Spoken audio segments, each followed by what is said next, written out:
the Twitter files have finally produced something really, really interesting. Something that I would consider to be something of a smoking gun, because it turns out that Twitter is riddled with FBI agents, and that they actively lied to Twitter to censor the Hunter Biden laptop story. So this has to be something. If the Republicans in America can't do anything with this, then they can't do anything. And the reason that this is important is because intelligence wins wars. Unsurprisingly, like having good intelligence on something is a massively important thing.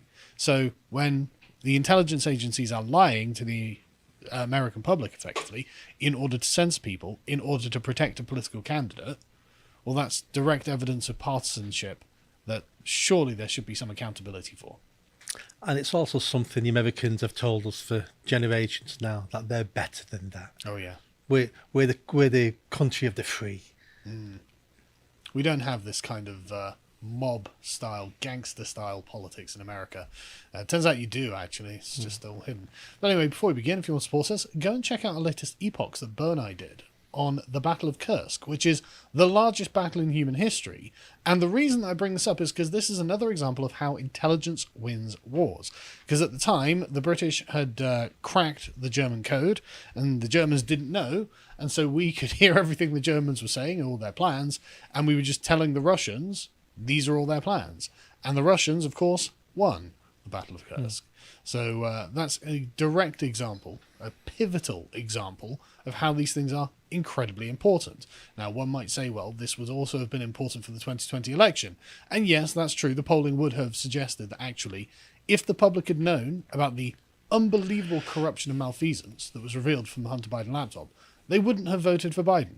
So this had direct political consequences. But anyway, let's get into it. So the other day we had Twitter Files number 6 from Matt Taibbi, where he explained that between January 2020 and November 2022, there were over 150 emails between the FBI and former Trust and Safety Chief Yoel Roth. But there was a surprisingly high number of requests from the FBI to take action on election misinformation, as in to censor people, involving even joke tweets from low follower accounts. That's weird, isn't it? This guy's got 5 followers. 12 people have seen this tweet. Oh, we need to get that pulled down. Why? We shall have dissent by nobody. Exactly. It's weird and totalitarian, isn't it? Like, and so that I just thought was, it's the level of sensitivity on it is just remarkable. You know, because who cares? 5 people have seen that. Who cares? But the FBI had a social media task force known as FTIF that was created after 2016 to deal with election misinformation because they didn't want another Donald Trump happening. Yep. And that had 80 agents on it that had correspondence with Twitter to identify alleged foreign interference and election tampering of all kinds. We'll get to the alleged foreign interference in a minute.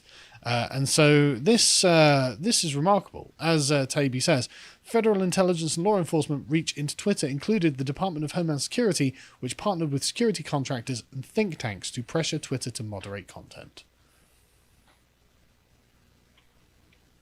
Free and fair democracy. Yep. Nothing to worry about. Absolutely. If you just told me this 6 months ago, I know. I'd have said, bit of a conspiracy theory that I'm not having any of that really. No. I'd need some proof to see that the FBI are engineering the public opinion and elections. Yeah. I wouldn't have believed it. No. But unfortunately, we have all of the evidence now. So we go to Twitter Files number 7, which is Michael Schellenberger released these. So this is he does a really good job of characterizing what the problem is here as well. So I'm just going to quote extensively because I don't want to give you my spin on it or anything like that. How the FBI and intelligence community discredited factual information about Hunter Biden's foreign business dealing, both before and after the New York Post revealed the contents of his laptop on the 14th of October 2020. So before, that's interesting, isn't it? They had prior knowledge and prior warning, and so they took deliberate action to censor real information that would have been directly impactful to the election. So he says, in this, we present evidence pointing to an organized effort by representatives in the intelligence community aimed at senior executives at news and social media companies to discredit leaked information about Hunter Biden before and after it was published. So this is the deep state at work. It's wide awake and has a will of its own. It is actively protecting the Biden himself, his family, and the sort of web of connections that are linked onto it, which is unbelievable. So you may remember that in 2019, Delaware computer store owner named John Paul MacIsaac contacted the FBI about a laptop that Hunter Biden had left with him. And so on the 9th of December in 2019, the FBI issued a subpoena for and took the laptop.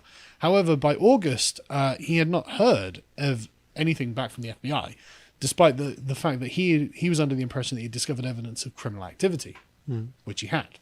I mean, despite all the backroom dealings, I mean, Hunter Biden's smoking drugs, which Joe Biden had campaigned to criminalize, it was definitely evidence of criminality on there. So he emailed Rudy Giuliani, who was under FBI surveillance at the time for some reason, and Giuliani gave it to the New York Post because I believe this chap had taken mirrors or images of the hard drives, so he had all the information that was on them. Very clever man. Yeah, absolutely. And on October the 13th, Hunter Biden's lawyer, George Messias, emailed JP MacIsaac, the computer shop owner, and he had just learned that the New York Post, that its story about the laptop was to be published the next day, which is very interesting.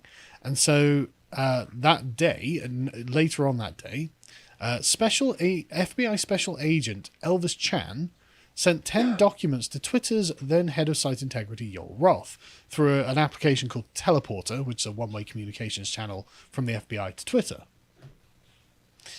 And the very next day, the New York Post, of course, ran its story revealing the business dealings. Every single fact in it was accurate, as the New York Post had posted. Yet within hours, Twitter and other social media companies censored the New York Post article, preventing it from spreading, and more importantly, undermining its credibility in the minds of many Americans. Why is that? Well, Matt Taibbi described the debate inside Twitter over the decision to censor the wholly accurate article, and since then we have discovered new info that points to an organized effort by the intelligence community to influence Twitter and other platforms. That's very interesting, isn't it? First, it's important to understand that Hunter Biden, and this is one of the revelations that we got from the Hunter Biden laptops, because his emails are all on there, in which we learned that directly from the horse's mouth, that tens of millions of dollars of foreign contracts with foreign businesses, including ones linked to Chinese government, were given to Hunter Biden, and there's no particular reason we can see that Hunter Biden was providing them any actual value. He was, and it was his surname. Yes, that's exactly. He was the connection. 10% went to the big guy, as in, so he was a funnel towards Joe Biden, so Joe Biden would implement favorable policies towards these people. Obviously, that's the case. And so the intelligence agencies began priming Yoel Roth to expect hack and leak operations regarding Hunter Biden specifically from the Russians. So this was going to be framed in particular. And so they began this early, actually. So during 2020, again, after they have the laptop, so they're aware, oh, right, this is all going to come out. This is going to look bad, right?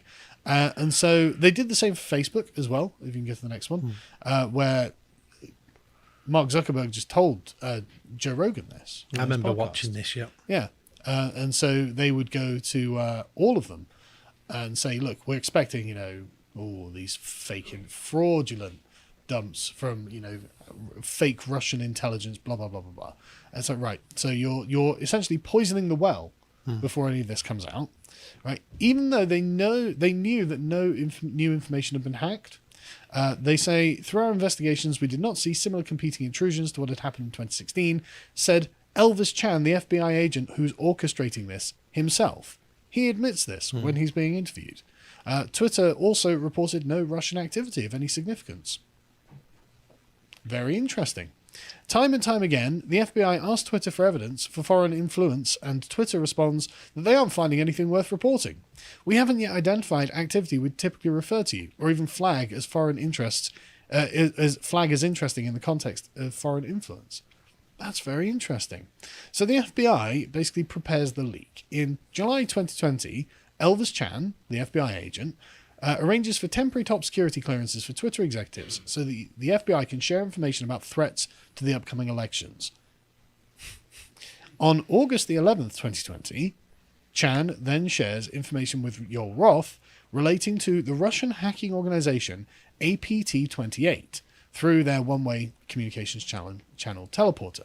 So the FBI, Elvis Chan himself, is essentially laying the groundwork so that Roth will think, I'm well educated on these matters. I recognize when APT28, the Russian hacking network, are at work. And so he will pick these things up. Now, on the face of it, you might think, well, that's a perfectly reasonable thing to do.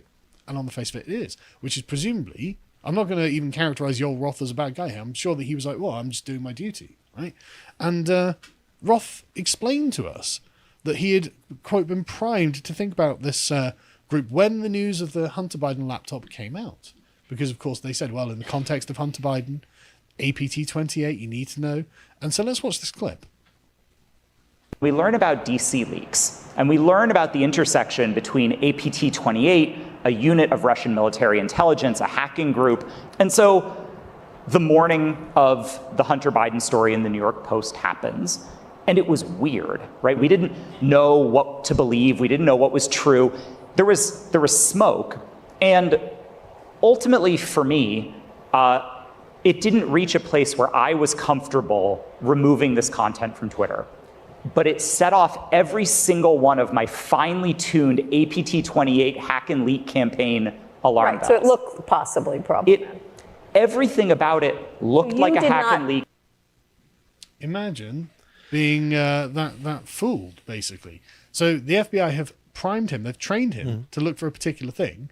And so when this thing has come out, he's been like, oh, well, I've been trained to view that as Russian hacking, even though there is no evidence that this is Russian hacking.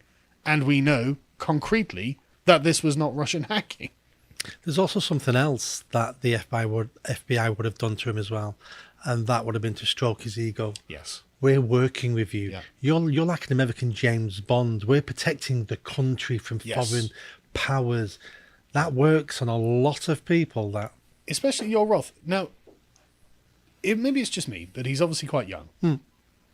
And he sounds like a naive Californian leftist. Yep.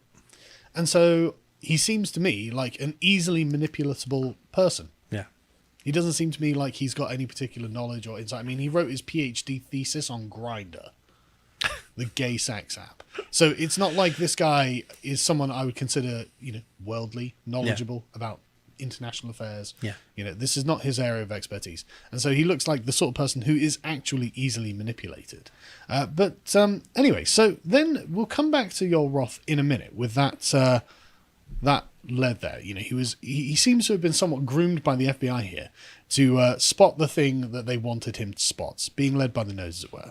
And so let's get into how involved with Twitter the FBI is, because it turns out they're basically running it, which is a bit concerning, isn't it? So Chan, in August 2020, Chan was curious about, did the FBI have anyone at Twitter? And it turns out that yes, they had a chap called Jim Baker there. Chan, in one set of emails, says, is there anyone there who has top secret clearance? And someone mentions Jim Baker, and Chan responds, oh, I don't know how I forgot him. Of course, Jim Baker, ex-FBI, works at Twitter. Doi, how did I forget that? So who's Jim Baker? Well, he's the former general counsel of the FBI between 2014 and 2018, and one of the most powerful men in the US intel community. And he just works at Twitter, as you do. He moved in and out of government for 30 years, serving stints at CNN, Bridgewater, and Brookings, which are asset firms.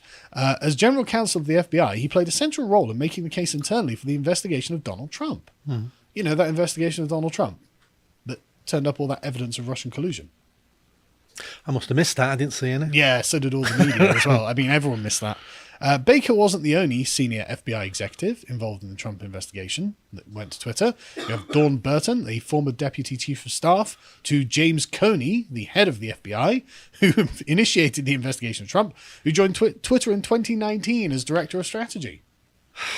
This is looking pretty bad, isn't it? Yeah. As of 2020, there were so many former FBI employees, they called themselves Boo alumni, working at Twitter that they had created their own private Slack channel and a crib sheet to onboard new FBI arrivals. This is like a Black Ops. Yes. There's over a dozen of them by the end of it.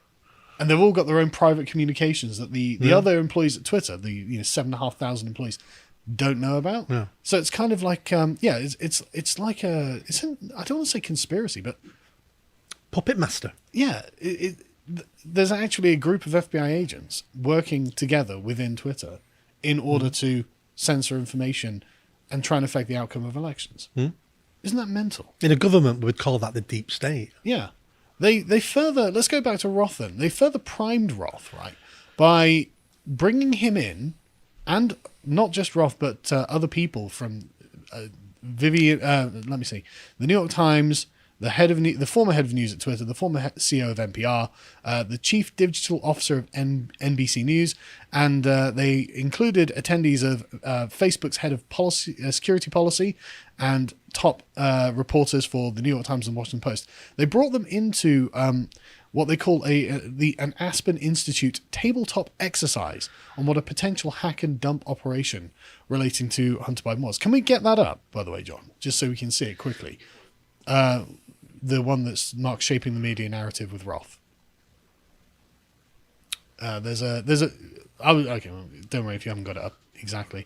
But basically in it, it's a kind of exercise, and he's got 4 screenshots of the exercise where it's like, it's hypothetical. So it's like, well, this website called bidencrimes.info gets picked up on like the alternative media sphere, and then it ends up with Trump tweeting it out, and then Trump, banging his fist at a rally saying these people are corrupt and trying to actively interfere with the elections and steal the election and things like this, right? And that's a hypothetical that is probably something mirroring reality, to be honest.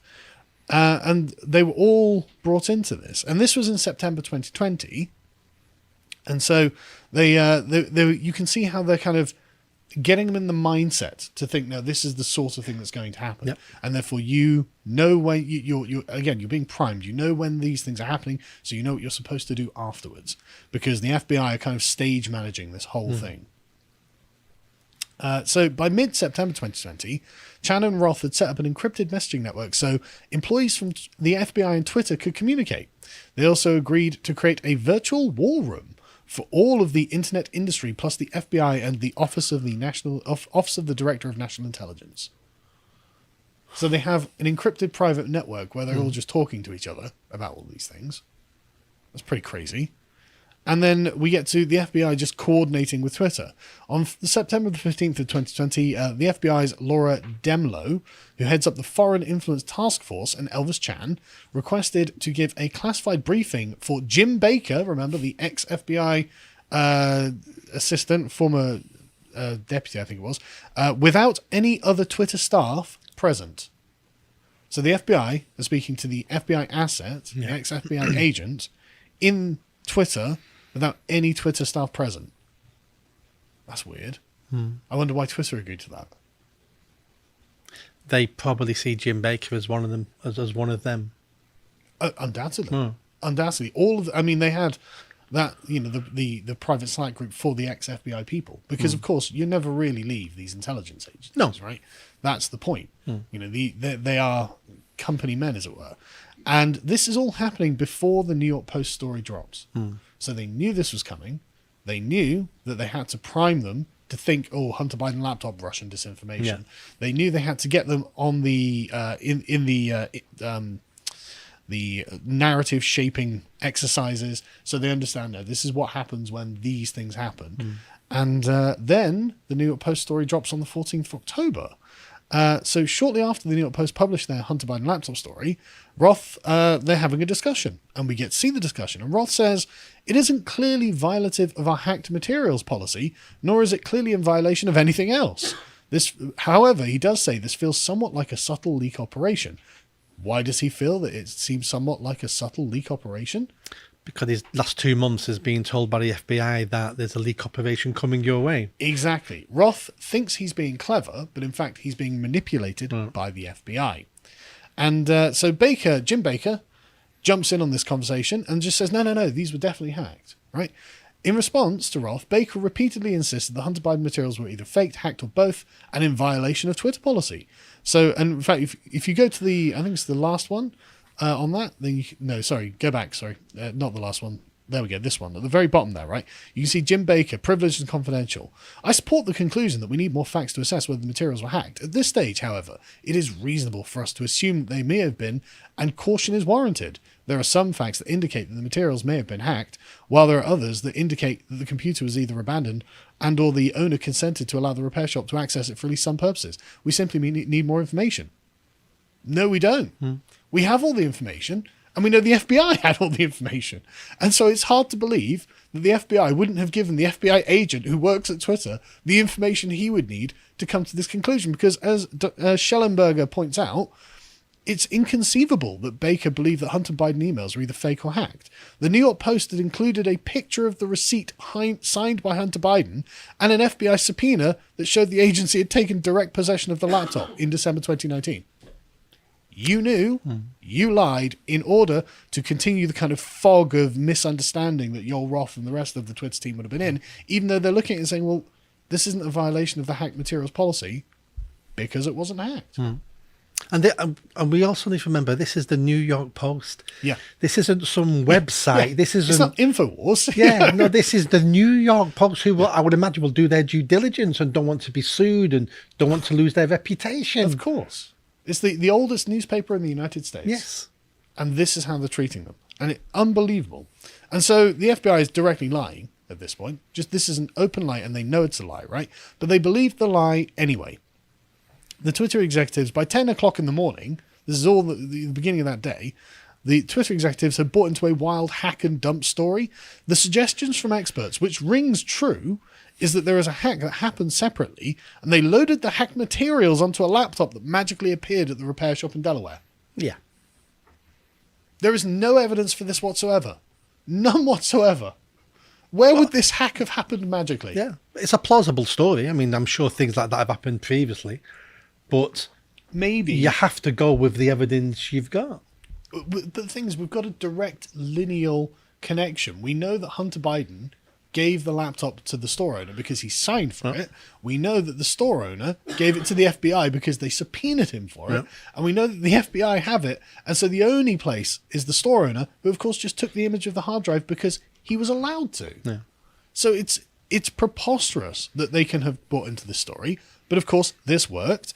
As Schellenberger carries on, in the end, the FBI's influence campaign aimed at the executives at news media, Twitter, and other social media companies worked. They censored and discredited the Hunter Biden laptop story, despite it all being true. And by December 2020, Baker and his colleagues even sent notes of thanks to the FBI for its work. This was done at the cost of millions of taxpayer dollars. For the Joe Biden campaign. This cost nearly $3.5 million since 2019. Right? They were thrilled with this as well. Right? I am happy to report that we've collected $3.415 million since October 2019, reports one of Baker's associates. It's great. Just millions of dollars to cover this up and lie to the public. So the FBI were paying Twitter. Yeah. With public money to censor for Joe Biden's political reasons. Which then also puts Twitter in a very vulnerable position now, as in, we know Twitter makes no money, so they can be bought. They were clearly. And not just clearly as well. This was a sort of multi-pronged, sophisticated campaign that was taking advantage of what I'm going to call naive idiots like Joel Roth, who had no skepticism because, of course, their own political leanings were in that direction anyway. Yeah. So they didn't want to be skeptical. Is it weird that the FBI are giving us millions of dollars and like training us on how to spot Russian disinformation like this? Is that weird? Is this suspicious? Could anything untoward happen there? What could happen could be that Trump could be re-elected, and that's point. going to be the end of the world. That's a great point. So the FBI have probably got a point here. Yeah. Of all the people who are Russian assets, it's definitely Trump. Him. Yeah. Even though we've spent a lot of money investigating it and found nothing. Yeah, but Trump was too clever. He hid it too well. He's too clever. He's more clever than the feds. Yeah. Yeah. Because the thing about the FBI, you know, for everything you said, but they're not stupid. No. But anyway, it turns out, as the New York Post carried on reporting, Twitter's top ranks were riddled with ex-FBI agents and executives, stitching the company even closer to the federal agency. More than a dozen feds flocked to the company in the months and years prior to Elon Musk's purchase of the social network. And Elon began firing a few of the feds when he took over. Good for him. Yeah. Probably couldn't help it, to be honest. So many feds at I Twitter wonder is- what they've deleted before they went. Well, that's a great question. We'll probably never know. Anyway, this is not the first thing that the FBI did with the Hunter Biden laptop. They, of course, have been burying this laptop since 2019. This is a great thread that was done here that we'll link to in the show notes on the website. But just to give you the summary of this thread, this is what's on the laptop. I mean, it's obviously full of criminality. Yeah. One investigation by the non-profit Marco Polo, which is a non-profit that's dedicated to exposing corruption. So good idea. If you see the second tweet on this one, you can see they're crediting the Marco Polo Foundation. Just go give them a follow. After a 13-month investigation by Marco Polo, report fully documents 459 violation of state and federal laws found on the Biden laptop, including 140 business-related crimes, 191 sex-related offenses, and 128 drug-related crimes. Also, the Biden family made more than $30 million from officials linked to Chinese intelligence. Hunter, Jimmy, and Sarah Biden partnered with the spy chief of China, quote Hunter's words, and the CEFC Energy to spread China's Belt and Road Initiative. Joe Biden probably knew everything. The real story is, of course, that Hunter Biden was getting rich from business with our enemies. They were selling the access to the US government, and Joe Biden was getting paid. Hunter text messaged his daughter saying, "Unlike Pop, I won't make you give me half of your salary." And then shortly after, because apparently Joe Biden was forcing Hunter Biden to give him half the money he's making. Well, I'm getting flashes now of a new film, Godfather 4. Actually, that's very much how this comes across. Yeah. With slightly worse optics when it comes to how he treats his children. This is unbelievable, really. Or I'd say unbelievable if it actually wasn't so completely believable and unsurprising. It's shocking but not surprising. And then the final thing, there was another sort of small Twitter files drop about Twitter aiding Pentagon psyops across the Middle East and the rest of the world, and Twitter was happily spreading Pentagon disinformation, probably because they were being paid to, because of course Twitter has never been profitable, and we've always wondered how Twitter keeps themselves going. Well, lots of government money. So there we go. That appears to me to be a smoking gun that shows the FBI were literally paying Twitter and lied to Twitter to manipulate them to suppress the Hunter Biden laptop story. If the Republicans can't do anything with this, then they can't do anything.